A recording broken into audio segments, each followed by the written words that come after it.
بسم اللہ الرحمن الرحیم۔ محترم ناظرین، السلام علیکم۔ حضرت داؤد علیہ السلام کے زمانے میں ایک نادار و بے نوا خاتون تھی۔ اس کے پاس جو تھوڑی بہت رقم تھی اس سے اون یا روئی وغیرہ خریدتی اور اسے کاٹ کر اس کی اٹیاں بناتی، پھر انہیں بیچ کر انتہائی سادگی سے اپنی اور اپنے بچوں کے اخراجات پورے کرتی تھی۔ ایک دن وہ سوت کاٹ کر اس کی اٹیاں بنا کر بازار میں بیچنے کے لیے سر پر رکھے جا رہی تھی کہ اچانک تیزی سے ایک کوا آیا اور ایک اٹی اٹھا کر لے گیا۔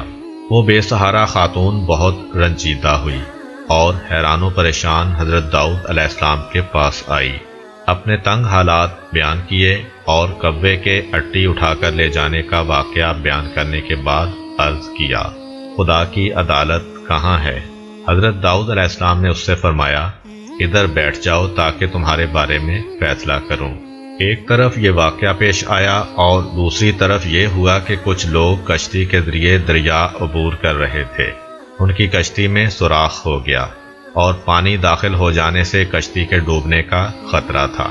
ان لوگوں نے نظر مانی کہ اگر اس خطرے سے نجات مل گئی تو 1000 دینار کسی فقیر کو دیں گے۔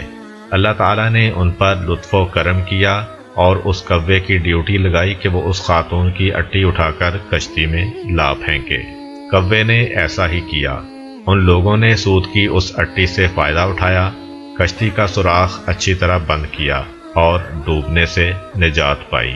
جب وہ لوگ ساحل پر پہنچ گئے تو اپنی نظر ادا کرنے کے لیے سیدھے حضرت داؤد علیہ السلام کی خدمت میں حاضر ہوئے اور 1000 دینار حضرت کی خدمت میں پیش کرتے ہوئے اپنے دریا سے نجات پانے کا پورا واقعہ تفصیل کے ساتھ سنایا۔ حضرت داؤد علیہ السلام نے اس خاتون کے سامنے خدا کی حکمت و عدالت بیان کی اور وہ 1000 دینار اسے دے دیے۔ وہ خاتون بہت خوش ہوئی اور سمجھ گئی کہ خدا سے زیادہ کوئی بھی عادل تر اور احسان کرنے والا نہیں ہے۔ حضرت داؤد علیہ السلام کے زمانے میں ایک شہوت پرست شخص لگاتار ایک خاتون کے پاس جاتا اور اسے منافی عفت کام کرنے پر مجبور کرتا تھا۔ اللہ تعالیٰ نے اس خاتون کے دل میں ایک بات ڈالی کہ اس شہوت پرست شخص سے کہے کہ تو جب بھی میرے پاس آتا ہے اس وقت ایک اجنبی شخص تیری بیوی کے پاس جاتا ہے۔ اس خاتون نے یہ بات اس شخص سے کہی تو وہ فوراً دوڑا دوڑا اپنے گھر گیا اور کیا دیکھا کہ ایک اجنبی اس کی بیوی کے ساتھ ہم بستر ہے۔ یہ ماجرا دیکھ کر وہ بہت پریشان ہوا، اس شخص کو پکڑا اور حضرت داؤد علیہ السلام کے پاس لے جا کر کہا، اے اللہ کے پیغمبر، میرے اوپر ایک ایسی مصیبت آئی ہے کہ جو آج تک کسی پر نہ آئی ہوگی۔ حضرت داؤد علیہ السلام نے پوچھا، وہ کون سی مصیبت ہے؟ شہوت پرست مرد نے کہا، یہ شخص میری عدم موجودگی میں میرے گھر آیا ہے اور میری بیوی سے زنا کیا ہے۔ اللہ تعالیٰ نے حضرت داؤد علیہ السلام پر وحی نازل کی کہ اس مرد سے کہو، کما تدینو تدانو، جیسا کرو گے ویسا بھرو گے۔ ایک دن حضرت داؤد علیہ السلام گھر میں بیٹھے ہوئے تھے۔ آپ علیہ السلام کے پاس ایک فقیر اور پریشان حال نوجوان بھی بیٹھا ہوا تھا۔ یہ جوان حضرت داؤد علیہ السلام کے پاس بہت زیادہ آتا جاتا تھا اور بہت خاموش طبع تھا۔ ایک دن حضرت اسرائیل علیہ السلام جناب داؤد علیہ السلام کے پاس آئے اور گہری نگاہوں سے اس جوان کو دیکھا۔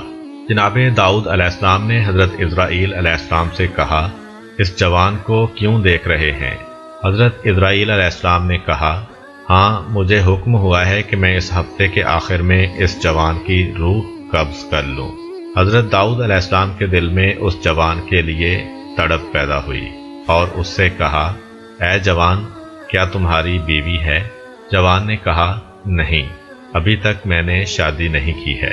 حضرت داؤد علیہ السلام نے اس جوان سے فرمایا، فلاں شخص جو بنی اسرائیل کا مشہور و معروف اور بزرگ فرد ہے کے پاس جاؤ اور اس سے کہو کہ داؤد علیہ السلام تمہیں حکم دے رہے ہیں کہ اپنی بیٹی کو میری زوجہ بنا دو، پھر اس کے ساتھ شادی کرنے کے بعد رات کو اس کے پاس رہو۔ تمہارے زندگی بھر کے جتنے بھی اخراجات ہیں یہاں سے اٹھا کر لیتے جاؤ، البتہ 7 دن بعد دوبارہ میرے پاس آنا۔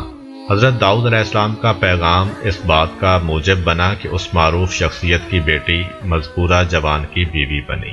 اس جوان نے حضرت داؤد علیہ السلام کے حکم کے مطابق عمل کیا اور وہ 7 دن کے بعد دوبارہ حضرت داؤد علیہ السلام کے پاس آیا۔ حضرت داؤد علیہ السلام نے اس سے پوچھا، اے جوان، تمہارے یہ دن کیسے گزرے ہیں؟ جوان نے کہا، یہ دن اتنے اچھے گزرے ہیں کہ پوری زندگی میں پہلے کبھی ایسے نہیں گزرے۔ حضرت داؤد علیہ السلام نے فرمایا، بیٹھ جاؤ۔ وہ بیٹھ گیا۔ وہ کافی دیر وہاں رہا، لیکن حضرت اسرائیل علیہ السلام اس کے پاس نہ آئے۔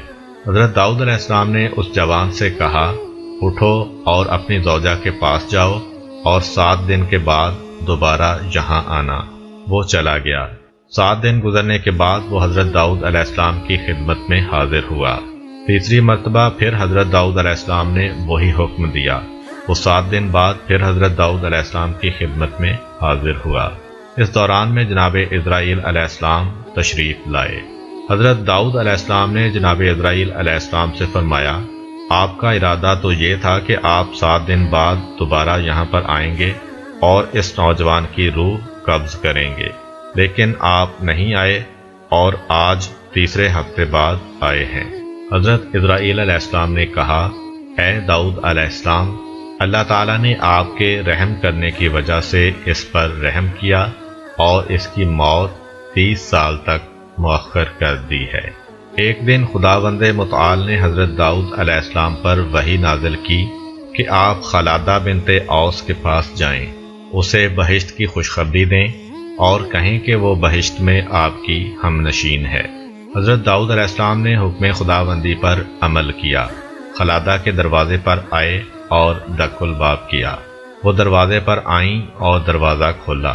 جو ہی ان کی نگاہیں حضرت داؤد علیہ السلام پر پڑیں تو عرض کیا، کیا اللہ کی طرف سے میرے بارے میں کچھ حکم نازل ہوا ہے کہ آپ علیہ السلام مجھے وہ خبر سنانے کے لیے تشریف لائے ہیں؟ حضرت داؤد علیہ السلام نے کہا، ہاں۔ خلادہ نے پوچھا، وہ کیا ہے؟ حضرت داؤد علیہ السلام نے کہا، اللہ تعالیٰ نے میرے اوپر وحی نازل کی اور فرمایا ہے، تم بہشت میں میری ہم نشین ہوگی۔ خلادہ نے کہا، آپ کو شبہ ہوا ہے، وہ میں نہیں ہوں بلکہ کوئی میری ہم نام ہے۔ حضرت داؤد علیہ السلام نے کہا، ایسا نہیں ہے بلکہ یقیناً وہ تم ہی ہو۔ خلادہ نے کہا، اے پیغمبر خدا، آپ علیہ السلام سے جھوٹ نہیں بول رہی ہوں، خدا کی قسم میں اپنے اندر ایسی کوئی خوبی نہیں دیکھ رہی کہ بہشت میں آپ کی ہم نشین بنوں۔ حضرت داؤد علیہ السلام نے کہا، تم اپنے باطنی امور کے بارے میں کچھ گفتگو کرو تاکہ جان سکوں کہ کیسی ہو۔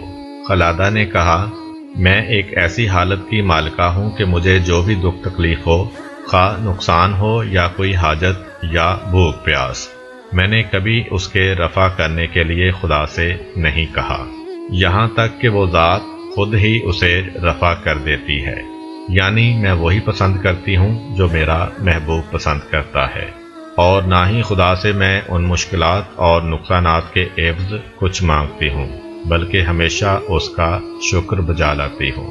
حضرت داؤد علیہ السلام راز کی بات سمجھ گئے اور اس خاتون سے فرمایا، تم انہی خوبیوں کی وجہ سے اس مقام پر فائز ہوئی ہو۔